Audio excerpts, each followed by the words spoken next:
Hey, everybody, welcome to this week's Fateless podcast episode. We're going to be doing a internal episode here with Dirk and Paul, talking about one of the big design philosophies that we've got on our mind right now, and that is going to be power creep and what all entails power creep. How do we deal with that from an initial perspective of the game, and how do we manage it in live ops going forward? So how you guys doing today? We'll start with you, Paul. What's up, man? Yeah, I'm doing good, doing good. Power creep, interesting topic, isn't it? When do you power creep?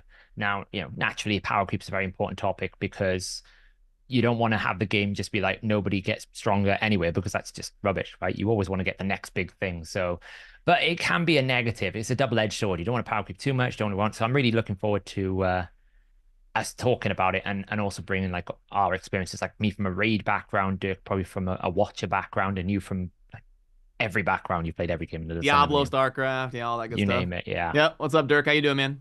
Yeah, doing great today. Yeah, excited about this topic. It's one of those things where it's like I feel like instinctively, it's one of those things where I almost feel like you don't know what you want because I feel like instinctively, like, oh no, power creep. I want everything I got to be great and the best forever. But that's like not actually that fun because then you have nothing to look forward to. And for a new player getting into a game, it's really nice if they don't have to play catch up on like, especially in a hero collector, like 500 heroes. They can just grab like, oh, cool. You know what? You're brand new to the game. They just released this new hero. He's freaking awesome. Just like pull, you can whale out on that one thing, and you're already good to go. Like, it gives an avenue for new players to kind of catch up.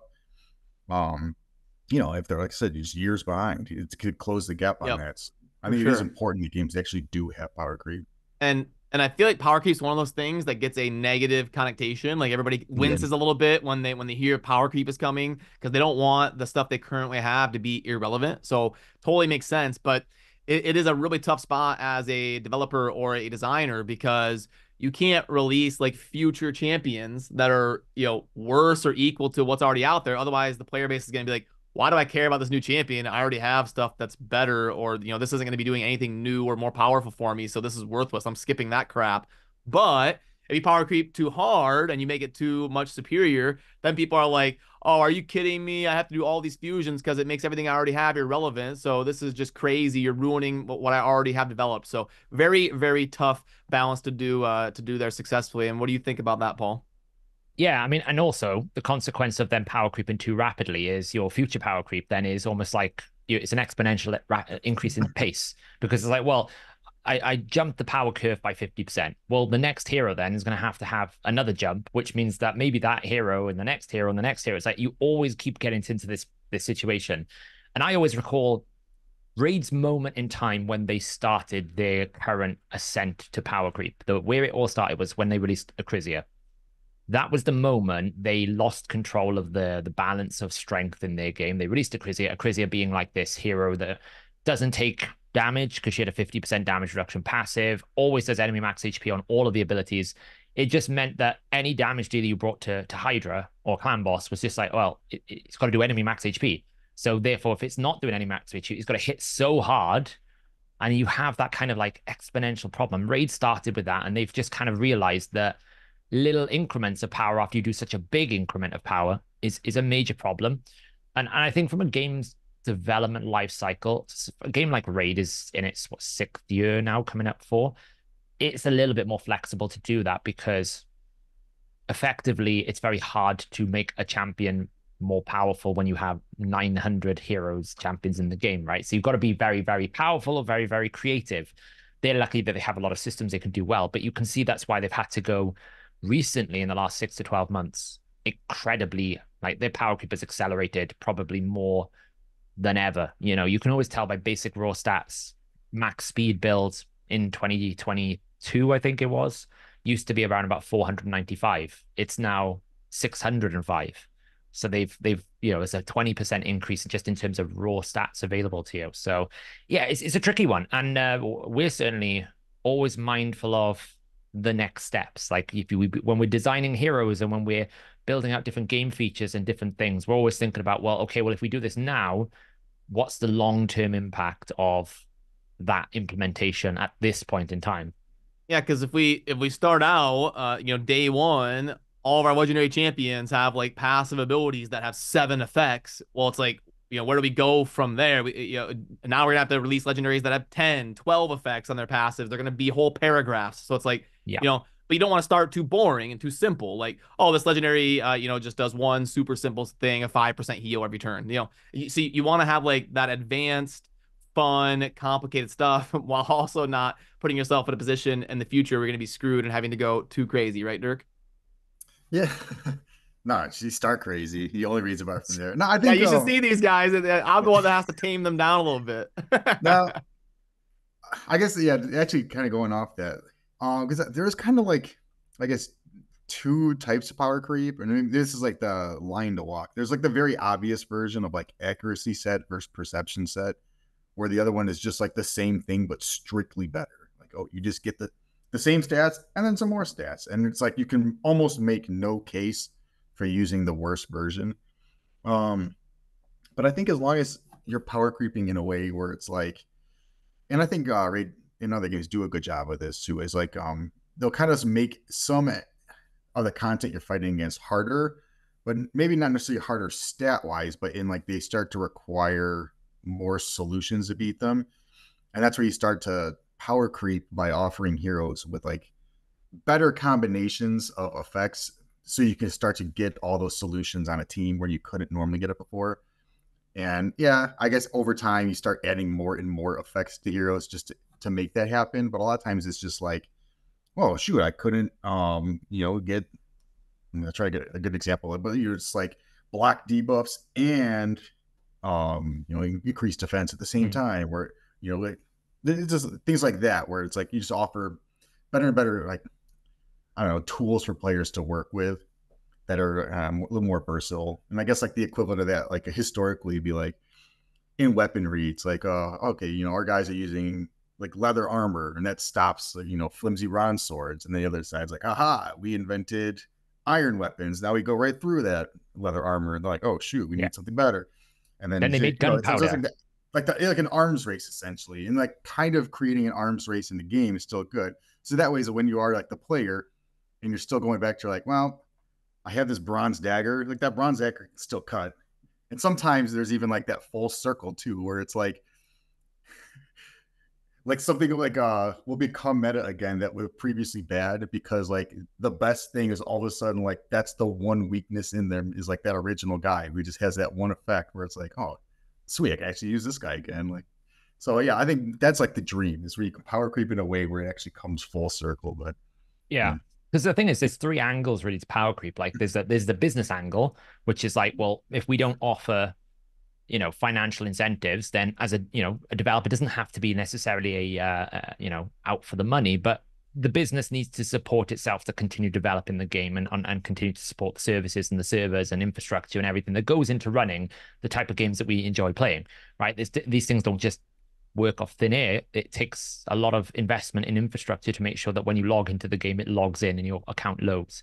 So from a business perspective, you always need to make sure that there's a reason for people to keep investing and spending money in the game and feeling like there's value to be had. So if you don't have a level of power creep from a business sense, you always have a problem. But there's also a level of challenge, because this problem happened quite a lot in Dragonair, which I was playing, where the Krakens came in and they bought loads and loads. The first season they had like these three types of heroes, and they got their +5s of the Dauntless. And then next season they offered brand new heroes. But the problem is those heroes were different. They were good, but they weren't beating the Dauntless. So it's like, well, there's no value from a challenge perspective to try the new stuff, which is a bit like what you were saying, Dirk, right? Where, in Raid and Hydra, And then they presented wholly more complicated challenges, which then brought specific roles. When they released Sand Devil, all of a sudden sleep mattered. Well, now heroes and champions that had sleep, they went in priority. So therefore, when a sleep champion comes out, normally we would go, sleep's the worst control debuff in the game. Any damage wakes it up. However, the problem that they've presented now means that there is that hero is probably incredibly valuable in terms of strength.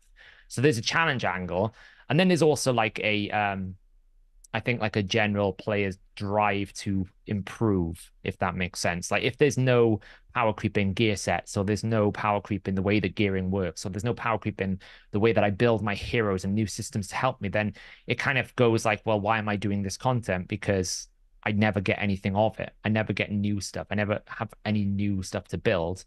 And I think, it's from a development point of view, it's almost like how you would plan almost like a project. You're almost going, okay, where do I want to be in 12 months? And how much time do I need to compress? And how many people do I need to do it? And it's kind of like that's what you're doing with Power Creep is at what point does the game need the next expansion, right? World of Warcraft does the same thing. Every, year they release an expansion to make sure that there's a power creep in effect by making players go and farm a whole brand new set of equipment, and there'll be new features, which doesn't necessarily mean from an MMO point of view that they're like more powerful. It just means that the levels have gone up, so you have to go get the new stuff. So it's difficult, but it's actually super, as you say, super important that we make sure there's always something to chase, right? There's always some goal to achieve. Yeah, and you have to have that progression. I mean, there's a reason every game does it. Even when you're playing Diablo 2, you start out, you get your little fireball, and you run around, you kill stuff with fireball. Later on, you're doing just craziness, and you've got all these massive abilities going on. So there's always some sort of progression. It's you almost can call it progression instead of power creep. But then you could run into situations where like Diablo 3 got in trouble because for 10 years they kept releasing crazier and crazier stuff, hitting harder and harder. All of a sudden people are hitting for like trillions and trillions of damage, and it's like Yeah. lagging the server, and you can't even fit the numbers Yeah, anymore. It's like quintillions. yeah, it's like this 18-digit number on the screen, and it's all over. So they had to truncate their numbers and have it say like 18.1 T instead of like 18.1 Yeah, trillion or whatever. and it's quite common that like MMOs, for example, will have a phase after like 5 or 6 years where they just do a stat squish. Every MMO that I've played has done this. Lord of the Rings Online did it a couple of years ago, where they literally go, look, we've power crept the game with new gear sets and new levels and new heroes and everything, and the numbers. It's got to a point which is unsustainable for us to keep growing, because eventually it's an exponential growth problem where you're giving the player like 100% power.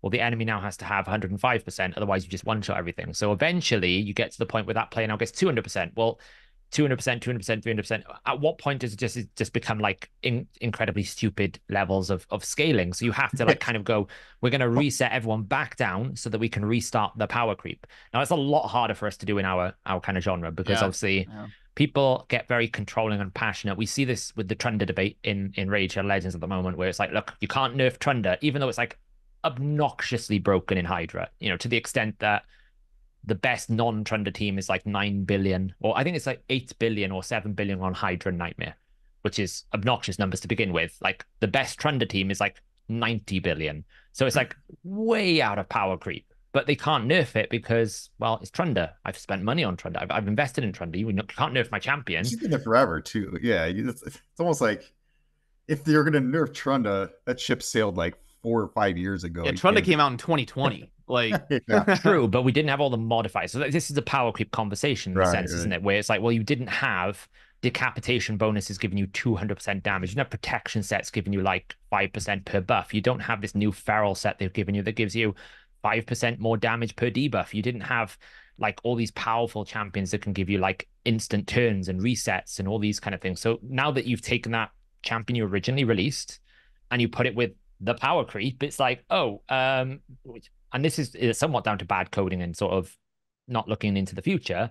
But you've now got that situation where it's almost like, we've created a problem by power creeping other things. We didn't really keep an eye on the other thing that we haven't power crept, because as you say, she hasn't changed since her release. She'd always worked like that. yeah, The game has changed. that's almost its own topic for its own video. Is like, Yeah. what if one thing is completely absurd? What's the best way to go about that? Because I know our very own beloved Simon, he did a video like 3 years ago talking about how he thought the best move would be to bring Trunda into line, and that's probably the worst he's ever gotten roasted. People are like, "Are you kidding me?" Like, no, and he's like, "Whoa, whoa, whoa, sorry, maybe I'll have to change how I'm thinking about this." So yeah, it's a tough one because you would Mm. think the logical thing is like, okay, we have 800 champions heroes, and one of them is completely absurd compared to everything else.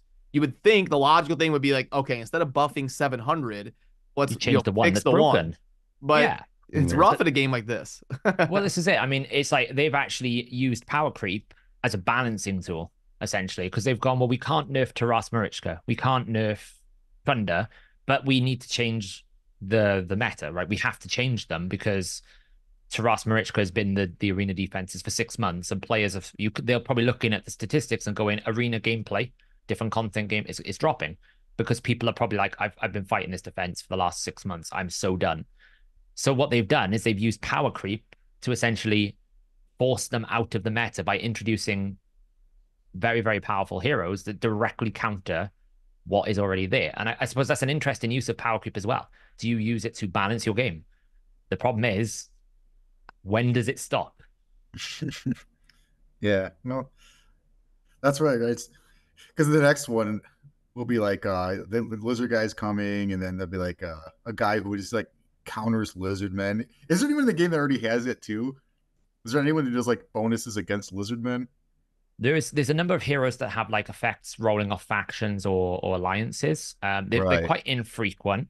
But they like Constantine, for example, block revives Demon Spawn Yeah. Well, I'm wondering specifically. because if that lizardman team becomes like the meta, and maybe they're only like one more good lizardman away from that, then like all of a sudden the value of those all you're like, oh wait, hold on a second, this guy here, hang on, or they'll just release a new one who's just absurd. It's just Well, this is or they'll change polymorph, right? Because that's the thing about the Lizardman. For anyone who doesn't know, they released a new Lizardman in Raid Shadow Legends, and it makes your entire team completely immune to polymorph, which obviously in Arena is the most impactful thing that happens right now in Arena. You get sheeped and then you just can't do anything.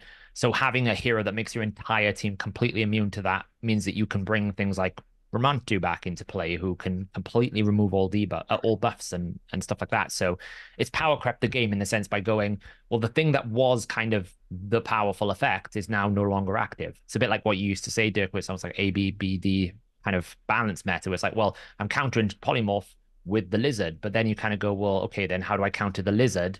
I no longer use polymorph, and then lizard loses value because now there's no polymorph. It's kind of like that's how meta should be. It uh, shouldn't just be stagnant, like, okay, I'll put Ultimate Death Knight in two-turn Stone Skin and just watch as nobody can do anything. That's not good. When you guys played more League than I did, but I believe didn't they really do a lot of nerfing and buffing very often? They don't just buff and power creep, don't they? They Like, do. yeah. So They they rebalance. take it's like like the it's top 10 seasonal now, champions and right? nerf them pretty hard, don't they?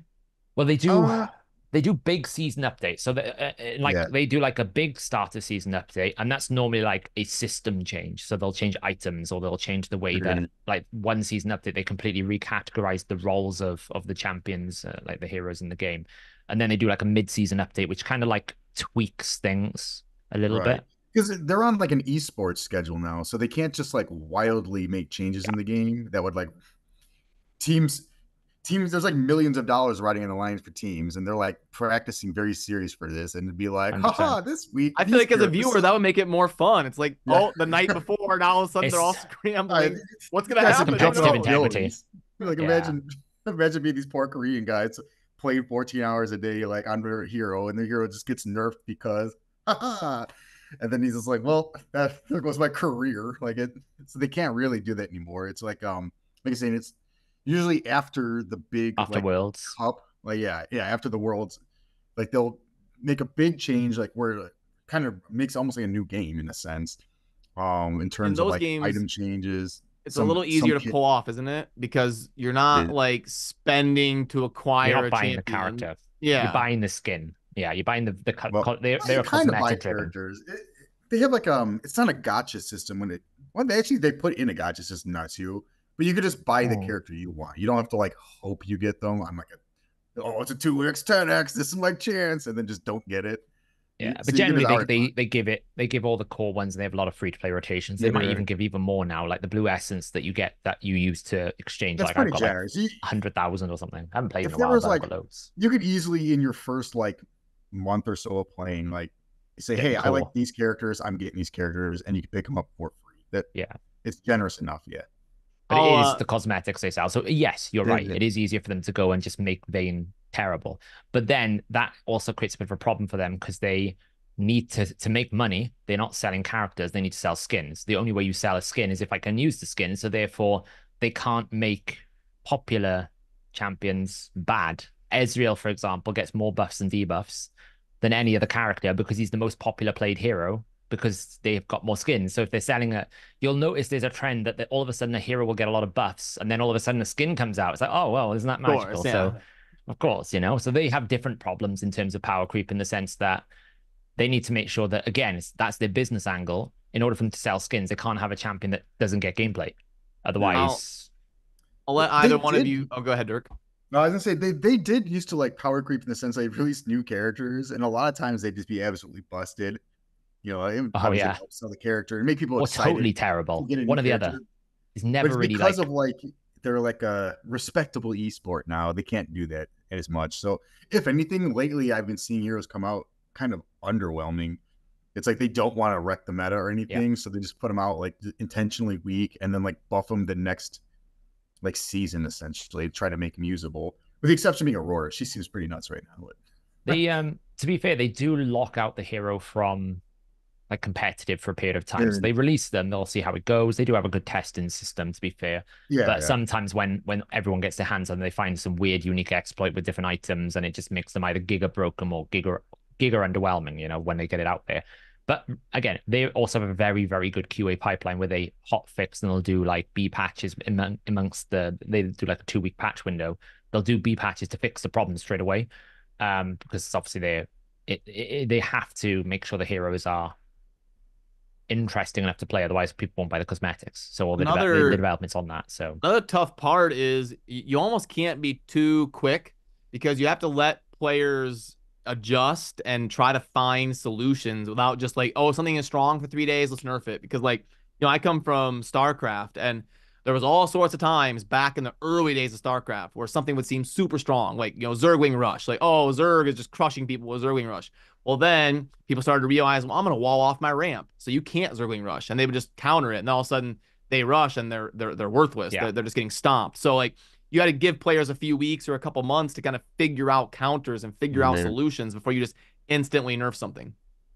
Yeah, and that's balance. And this is where power creep and balance kind of have like this symbiotic relationship a little bit, where it's like, well, eventually you run out of things you can balance, right? Once you've got 20 heroes that are all doing like a speed up bonus, for example, well, one of them can do it 50% of the time, the other one can do it 75% of the time. Once you reach that 100%, then it's kind of like, well, you can't just release another speed up hero. That's when power creep has to come in and do something different, right? You have to release something that's going to modify the way that we're using that effect. Whereas in balance point of view, you would kind of go, well, maybe we need to like increase the cooldown, or maybe we need to like change like what that effect does. That's the balancing, but they're kind of still symbiotic because if you increase the strength of something to balance the game, you're effectively power creeping it. And then if you reduce the strength, well, you're not really power creeping, you're more like power reducing, but that's then balance. It's kind of like this weird thing where, we talk power creep a lot in gacha games. Like, oh, the new hero comes out, he's really powerful, it's power creep in the game. Is that just a method of balance in the game, or is that actually power creeping? That's the interesting position. Yeah, and like I said, that's where you can also. It's very obvious when they're just like the same character but better. But as long as they do a good job at making them like, well, that original guy who got power crept, you can still use him here. Like he's still great in this content for this niche use, and I think that's totally acceptable. Then, like I no would one feels bad about it as long as like you might as well just throw away your old stuff when you get the new. Like, because if it feels like that, then it makes a collectible game not really worth collecting. Like, so there's like, yeah, It's too you want to be transactional excited then. to get the new thing, but you don't want to feel like your old stuff is just worthless. I would want to ask you guys, Thousands. is there an example, and either one of you can take this. Is there an example of a time that pops in your mind of kind of a game that our community would be familiar with when power creep was either done very well and very effectively, or on the flip side, very bad? And kind of like the example that comes to mind for me is maybe like when Raid starts adding in like potion keeps level 20. It's like, we're power creeping in a way where people get rewarded for getting stronger, and there's really no reason to not want to clear that new content, and it makes the game better for people that are coming along down the road. They can progress faster and maybe catch up faster than the people that they're coming behind years later. That's one that I really like that Raid did, the potion 20 keeps. Is there one that you guys think of though? Yeah, I would Yeah, say hard mode dungeons felt good. in the sense that it offered they changed the bosses, which meant that it wasn't just like do the same content, and new heroes and champions came into effect, like Finite Hard being the main one, where it was like, okay, well now you need freeze champions, not turn meter control. Before you get a hard mode, it's all about allure, it's all about Armiger, it's all about turn meter control. And when you get beyond that, now it's about things like Creedon, freezes. The only problem is they kind of released it without freeze champions, which is classic, you know. Like I would always say bad power creep is when you creep the game into a position, but you haven't laid the groundwork. You don't actually need like tons and tons of things, but when you literally have like only this 5 champions can do it, it's like that's probably a problem. But that was good power creep because it was like, okay, well, it feels like people have kind of run out of steam in getting gear. So I'll go and add a whole layer of gear in terms of mythical artifacts, which gives you a free substat roll. As like, okay, this is the next thing. You're not necessarily going to replace all of your gear because you've got to go and get multiple quadruple or triple or something rolls, right? It still needs to be a good piece. It's not going to instantly be better than your other one, but if you get good RNG, then it will eventually replace your gear. And I think that's an example of good power creep because it is a progressive system that allows me to find a new achievement. Other things they did to accessories and artifacts, such as like Ascension, that's probably more on the side of bad power creep because it was like instant overnight boom. If you've got the energy, you can just make yourself like 20% to 30% stronger. What about you, Dirk? Is I there anything think that comes to mind? like Watcher, I was having a rough time with Gear Raid 20 or 121, and when they released Boreas, he was some pretty serious power creep at the time. But being able to like clear like the one thing I was stuck on, and I was stuck on it for a while, and it was just like, oh, good lord, I can't get like the one hero I need to beat this. And they put this guy out, I get him, and it's just like easy mode. Um, yeah, maybe they went a little too bored or too overboard on him.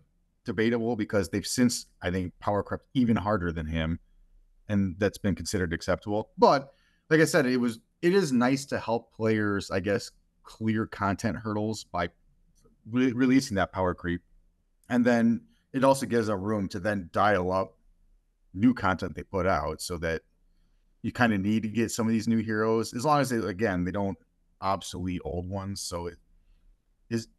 And like a cool thing, like Boreas, what I did like about him, which I don't think he was that bad at power creep, is he did not obsolete old heroes. He actually made some old crappy heroes better because of his like synergy with freeze, that no one else in the game really had the synergy with freeze.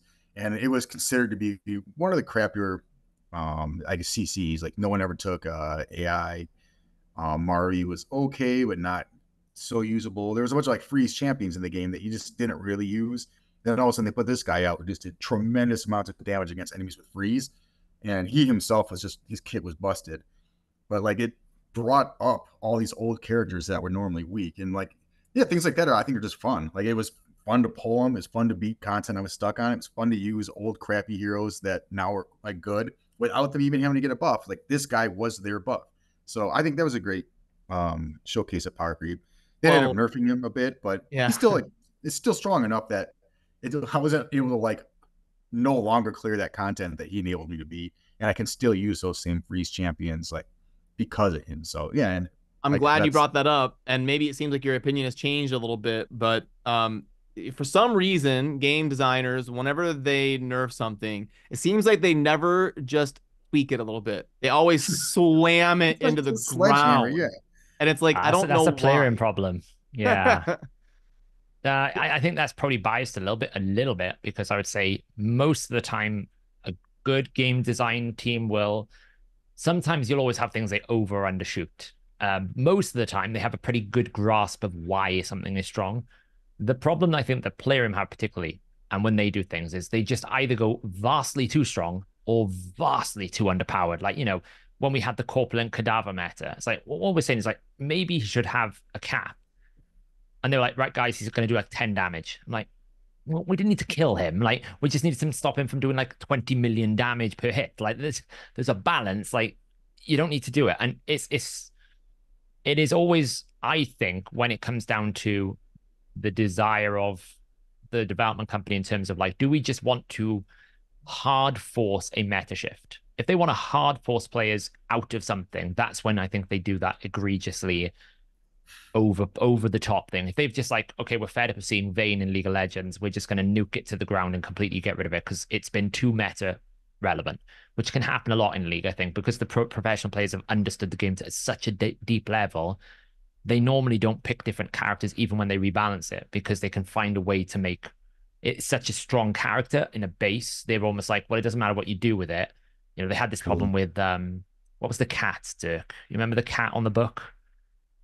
Oh, Yumi. Cat on the book. They made yeah, you, Yumi, and yeah, this Yumi, character man. was like obnoxious, right? It would used to be the goal of it was to basically give newer players an easier champion so they can get into the game, right? Because a lot of leagues, leagues heroes are I very guess yeah, mechanical. very added, and then maybe anyone who doesn't play League, Yumi is like it's like a cat that you can attach to someone else's characters. You don't have to worry about moving them. You just like are along You for the just ride, jump, and you just shoot yeah. stuff off and like kind of support them from there.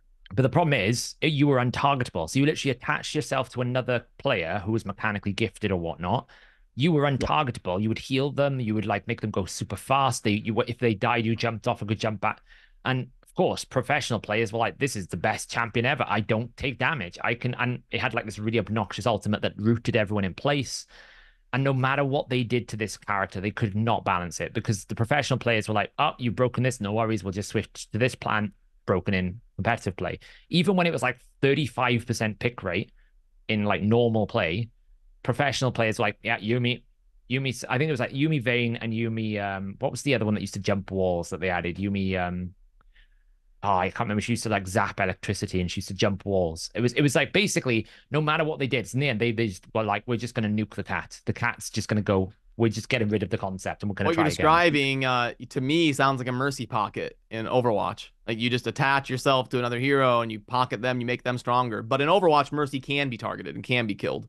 Yeah, this cat's basically just you can't target it unless you kill whoever's in it, and you just basically keep healing and keep making them go fast. It was crazy. there was a It was character in Heroes of the Storm that was a similar concept, where it's like that two-headed ogre, where one person got to like control the character moving around, and the other one kind of controlled like the abilities. This almost like turns any character into that by just like latching on. It's like, all right, you drive your character. I'm just gonna sit here and like yeah, it's not, it's the poke Yumi gets. She can like fire this thing, this like missile out that but goes she can guide really it. far, and you can like drive it. So like good players can they'll find a way to hit you with it, and Yeah, It's like doesn't the a lot of damage. It slows Unreal you. Tournament 99 Redeemer. Anybody get that reference? The Unreal Tournament 99 Redeemer. It was Yeah, so yeah, cool.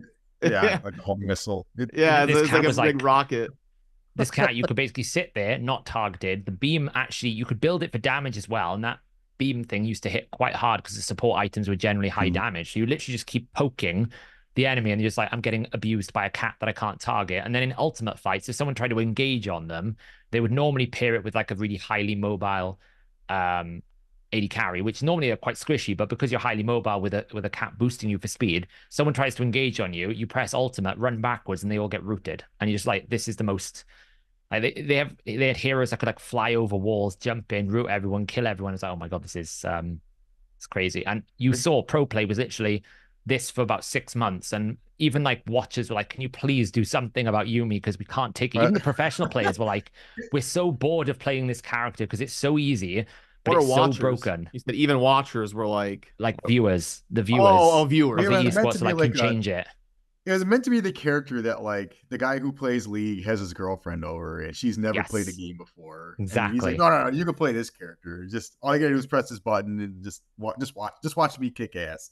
It's like Yeah. that was what the intention was, and it like And they just turned made into like like the meta pro choice, yeah, which was with like the most broken support you could pick with the right AD carry, because obviously they went through a period of time of releasing extremely mobile AD carries where you got deleted off the edge of the screen or something. One of them I'm trying to remember, I can't remember the name of it. It was like Zoom. They used to call it Zoomy or something, where it was like Zeri, and she used to be able to like jump across an entire like wall, land in, do this like lightning bolt, and then she would just like spam you to death with lightning and chain lightning. Everyone just died, and you were just like, there's nothing you can do. You can't kill them. They're just broken strong. So, but Well, that's the interesting part about balancing and game and power creep and everything. Like, obviously, if you just keep releasing Caitlyn's, you know, people are going to be like, well, I've played Caitlyn, I've played Ash, like, I need a different type of AD carry. So you create the yeah, different types of AD carry, and then people find that the power creep of one thing plays off with the power creep of things that weren't power crept, and then all of a sudden you've got this problem to solve in game balance, and then you balance the game by nerfing, which you can't do in our type of games really that well. You Very can if you tough. kind of Yeah. like if you kind of like give when you're nerfing, you could potentially do it. Like a lot of games would have to do like a refund scroll or some sort of Yeah. like, reclaim aspect. Is that But if you even don't good do it enough? that I way, mean, well, in Raid, I spent 150 void shards to go after this guaranteed event, and now you nerf them? Like, I what's the wouldn't have spent those problem? Yeah. shards. Yeah. And they would literally go, well, if it was broken, you should have fixed it before you released the champion. And it's a valid point, It is like if you need to make sure things are going out properly balanced. And that's the other thing that Playroom do really poorly, which is they don't always think about the big picture. They're almost like testing the QA in the sense of, does this skill do damage? Yes, it does. Therefore, it's not bugged. I'm like, yeah, but does it do damage correctly? Just because it hits someone doesn't mean it's working. Like, and I feel like Right. that's the Yeah. level of their QA sometimes. It's like, okay, well, oh, well, you can attack a tower in siege mode. Great.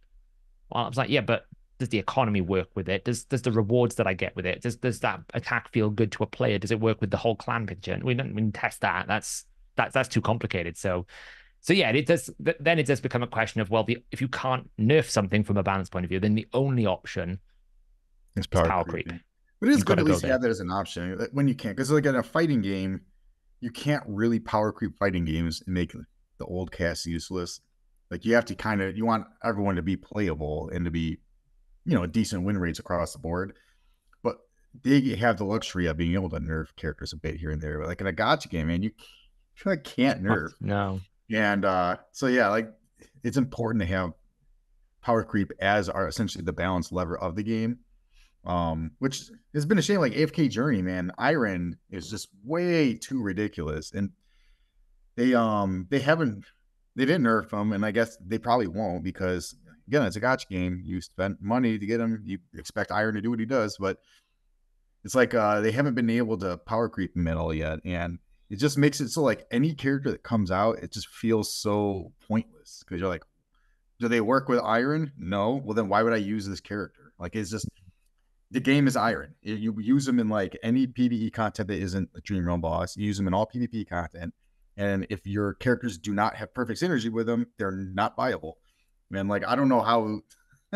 Like it just feels like one of those things that's like, well, you might have to nerf them, or you're gonna do some serious power creeping in a way that's gonna like at But least that's add just up silly options. game design, and I should be careful because I'm sure we'll have something in our game where it's like, what were they thinking? Like, how could they do this? But like, I feel like Iron, the instant free Zarya grab that just groups up the entire team to be nuked. Like, how do you do that as a game And designer? Like, roots and lowers magic yeah, defense. Like like it's you just so just Well, here's the much. no. thing, right? It's fine so long as there's counterplay. And I think that's the biggest problem that they did with that character is they didn't really establish a counterplay. They just basically gave it. So it's absolutely fine for you to have like very powerful effects in a game. Like it's absolutely fine for me, for example, to have something like a Trunder in Arena because I know I could bring Stone Skin, I could bring Reaction, I can bring Affinity, right? I can counterplay it as long as there is a way to like fight against the mechanic, then it's okay. Now you might argue, and you could, with this example, successfully argue that maybe even with the counterplay, it's still too tricky to deal with, and that's where balancing comes into it. But I think sometimes game developers think of the idea as very cool, and then almost like when they take a second look at it, they'll go, "But we didn't actually figure out how you play against it.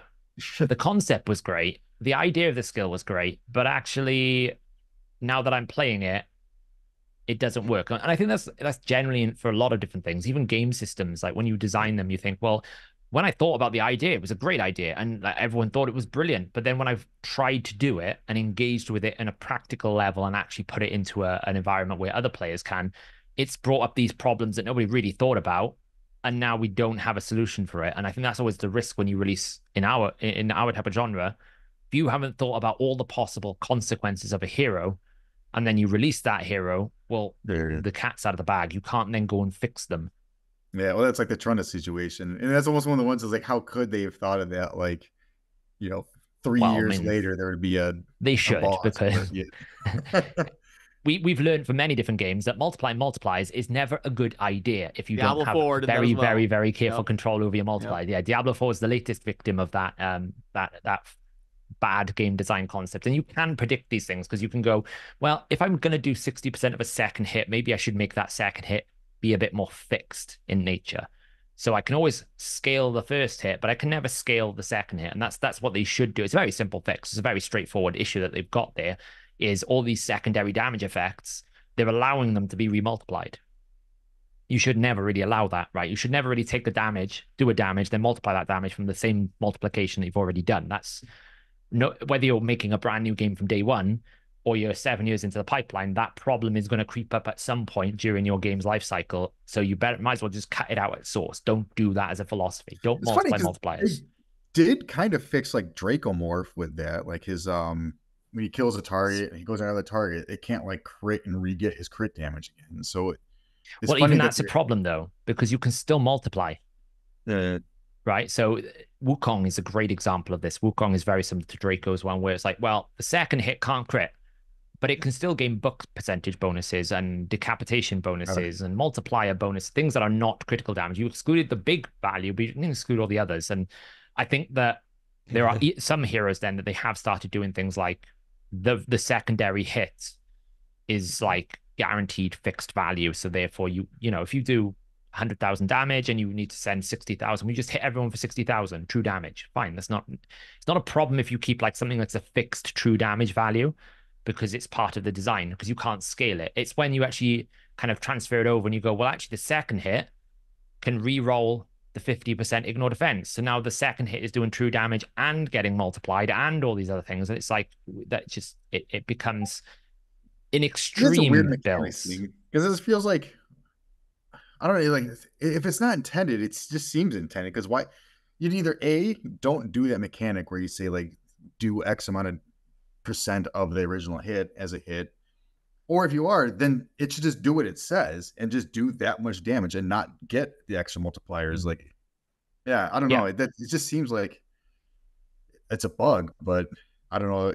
Well, it's an oversight because if you think from a gameplay point of view, it does make sense. Like Baron's A1 is very similar, where it's like, okay, well, if I kill someone, the extra damage I have left doesn't just go into the ether; it gets sent to all the other enemies. Great gameplay concept, right? Because it's always terrible when you hit someone for 200,000 damage, they have 1 health left. It's like, great, awesome, that was a bit overkill. So that's kind of cool. And then from a player's decision, when they're playing the game, they go, well, if I target this one who's got 1 HP.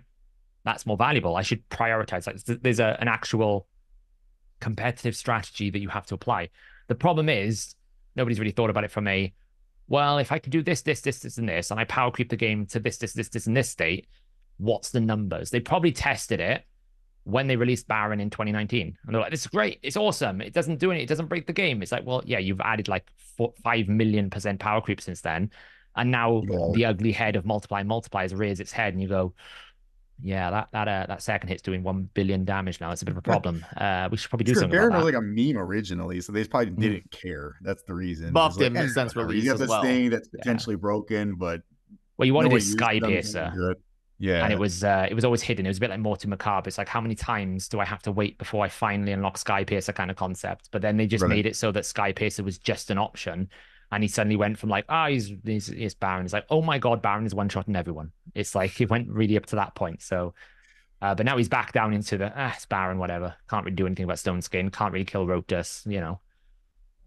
Yeah. That's what he's now. Yeah. Well, thanks for joining me this week, guys. I know we got to get out of here soon and get to a meeting, but also massive shout out to all of you for joining us on this week's Fateless podcast episode. Let us know your thoughts down below in the comment section. And then also we'll link to the Discord server if you want to pop on in and discuss some of these things. We do all sorts of fun things, poker tournaments, community meetups, and chats to try to get as much of your perspectives as well. So thanks, Dirk, Paul, have a good one. And we will see you soon in the next Fateless podcast episode.